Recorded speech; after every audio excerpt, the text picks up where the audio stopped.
Bonjour et bienvenue dans Tête à Tête, l'émission d'interview de France 24. Notre invité aujourd'hui est Ami Ayalon, c'est l'ancien chef du Shin Bet, le service de renseignement intérieur israélien.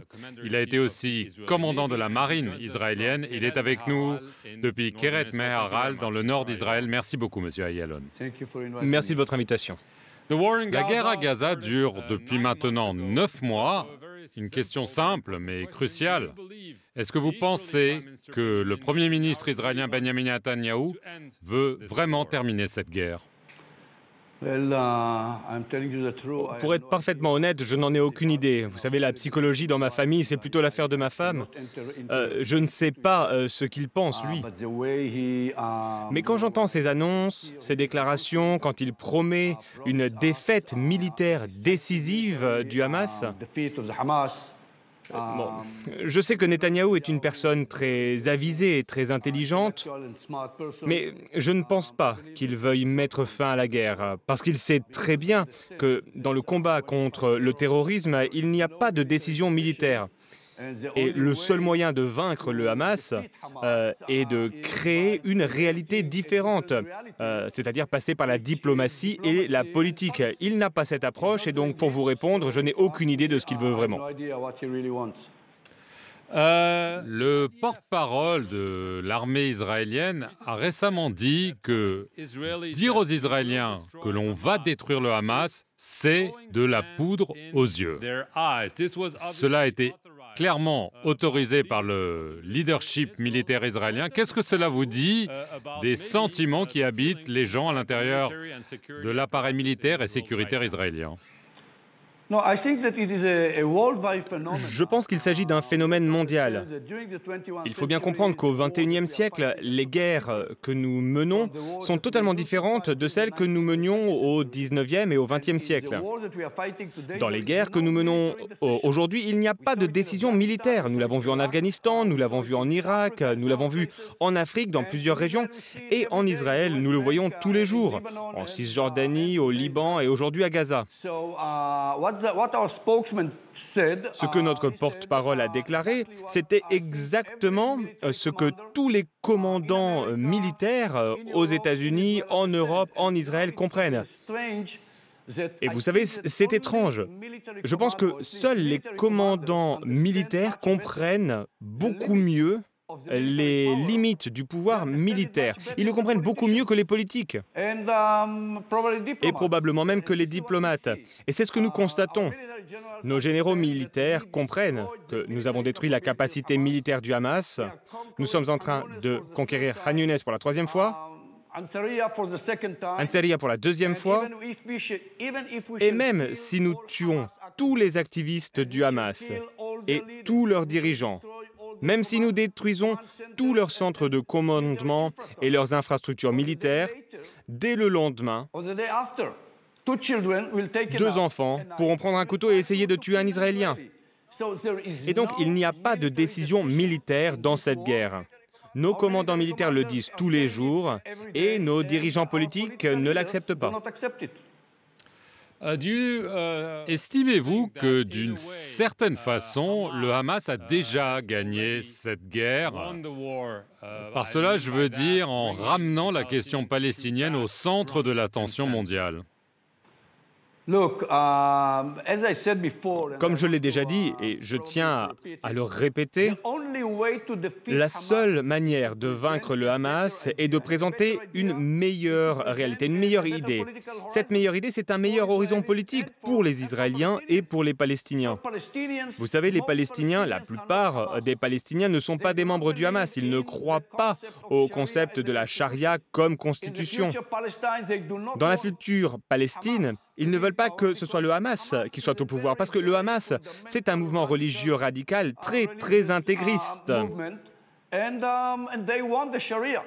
le Hamas veut que la charia soit la constitution. La plupart des Palestiniens ne sont pas de cet avis. Aujourd'hui, ils soutiennent le Hamas, mais c'est uniquement parce que le Hamas se bat pour leur liberté.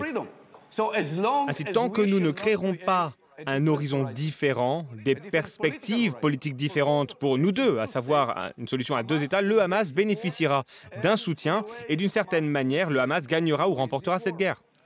On entend beaucoup dire en Israël qu'il n'y a pas de planification pour le jour d'après. À Gaza, on l'a entendu dans la bouche du ministre de la Défense Yoav Gallant. Est-ce que vous pensez que c'est réellement le cas, qu'il n'y a absolument aucune planification pour le jour d'après, ou qu'il y en a mais qu'on n'en parle pas? Non, il n'y a aucun plan pour l'après-guerre. Je le dis déjà depuis le deuxième jour, depuis le 8 ou le 9 octobre 2023. Et c'est incroyable. Je suis sûr qu'il n'y a pas de plan parce que je sais pourquoi ils ont décidé. Le cabinet a décidé de ne pas parler, de ne pas discuter, de ne pas décider du jour suivant parce qu'au moment où ils commenceront, la coalition s'effondrera. C'est évident. C'est évident que nous ne voulons pas rester à Gaza. Vous savez, 75% des Israéliens aujourd'hui pensent que cette guerre devrait s'arrêter immédiatement. Elle n'aurait jamais dû exister. Elle devrait s'arrêter à condition que tous les otages soient rapatriés et que nous soyons prêts à renvoyer tous les prisonniers palestiniens qu'il faudra, les libérer de nos prisons. Et bien sûr, nous voulons voir un processus politique qui conduira à une coalition régionale qui créera une véritable sécurité lorsque nous devrons affronter l'Iran. C'est ce que souhaitent 75% des Israéliens. Et malheureusement, ce n'est pas ce qui se passe. Monsieur Ayalon, est-ce que vous n'avez pas l'impression de prêcher dans le désert en Israël en ce moment? Quand vous dites « je suis en faveur d'une solution à deux États », est-ce que vous ne pensez pas qu'en raison de ce qui s'est passé le 7 octobre, de la façon dont ça a été ressenti et ça continue à l'être aujourd'hui, il n'y a aucune chance que les Israéliens, dans leur majorité, vont accepter cette solution? Je ne suis pas du tout d'accord. Bon, je reconnais que les Israéliens détestent l'idée de deux États. Mais en définitive, quand on regarde les sondages, vous savez, j'ai cité ce sondage d'il y a environ 3 semaines, dans lequel 75% des Israéliens veulent voir la guerre se terminer et créer un système de sécurité régionale. Avec les Saoudiens, les Européens, bien sûr, les Européens et les Américains, les Saoudiens, les Égyptiens, les Jordaniens, etc. Et nous comprenons tous que pour y parvenir, il est nécessaire de lancer un processus qui concrétisera cette solution à deux États. Nous savons que ce sera difficile, nous savons que ce sera un processus très long, ça pourra probablement prendre des années, ce sera un processus graduel, mais au plus profond de nos cœurs, nous comprenons que c'est le seul moyen de garantir la sécurité. Et permettez-moi de vous dire que de plus en plus d'Israéliens comprennent aujourd'hui que cela ne nous apportera pas seulement la sécurité, parce que nous comprenons que si nous contrôlons, si nous conquérons tout le territoire palestinien, nous ne serons pas majoritaires dans notre État. Monsieur Ayalon, on a entendu parler, on a lu des possibles violences, même des crimes commis par les Israéliens contre les civils palestiniens, les travailleurs humanités, les journalistes, etc., même de torture dans un camp de détention dans le désert du Negev. Vous avez longtemps servi sous les drapeaux. Est-ce que vous êtes choqué? Est-ce que vous êtes surpris? Ou est-ce que vous pensez qu'il y a vraiment un problème à l'intérieur de l'armée et des services de sécurité israéliens? C'est un sujet très délicat. Je me rappelle en permanence, bien que j'ai quitté l'armée il y a 30 ans et le Shin Bet il y a 25 ans, qu'en temps de guerre, des atrocités sont commises. Et plus d'une fois, nous dépassons les limites du pouvoir. Nous l'avons vu dans toutes les guerres dans l'histoire. C'est la nature même de la guerre. Nous l'avons vu en Afghanistan, en Irak, et bien sûr, nous l'avons vu dans nos propres guerres. C'est pourquoi j'ai horreur d'entendre cela, mais je ne suis pas surpris. Tout ce que je peux dire, c'est que dans notre cas, en ce qui nous concerne, chaque incident, chaque événement fera l'objet d'une enquête, et j'espère que si nous constatons... Si nous découvrons que quelque chose s'est vraiment passé, les responsables seront traduits en justice. Ami Ayalon, il y a évidemment beaucoup de craintes d'une guerre avec le Hezbollah, donc avec le Liban. Certains en Israël pensent que le Hamas n'est pas une menace existentielle pour Israël, mais que peut-être le Hezbollah l'est. Est-ce que vous craignez une guerre? Je partage les inquiétudes concernant la guerre avec le Hezbollah, mais ce n'est pas une menace existentielle. On ne peut parler de menace existentielle que lorsque l'existence même du pays est menacée. C'est la menace que représente l'Iran. Mais le Hezbollah ne représente pas une menace existentielle. Ce sera une guerre très difficile, beaucoup d'Israéliens mourront. Je pense que beaucoup plus de Libanais mourront. Et je pense qu'il faut faire tout ce que nous pouvons pour l'éviter.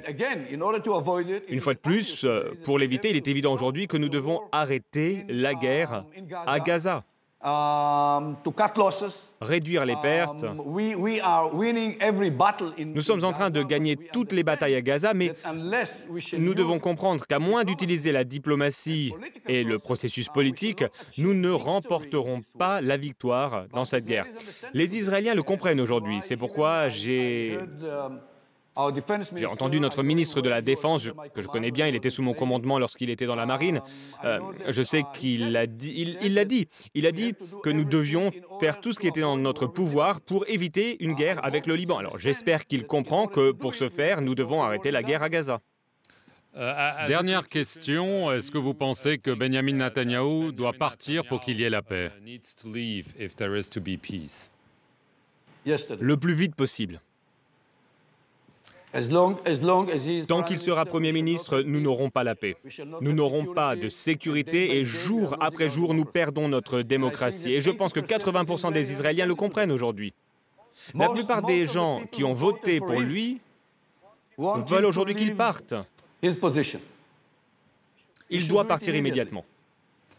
Amiah Ayalon, merci beaucoup d'avoir répondu aux questions de France 24 depuis le nord d'Israël et merci à vous d'avoir regardé cette émission sur nos antennes.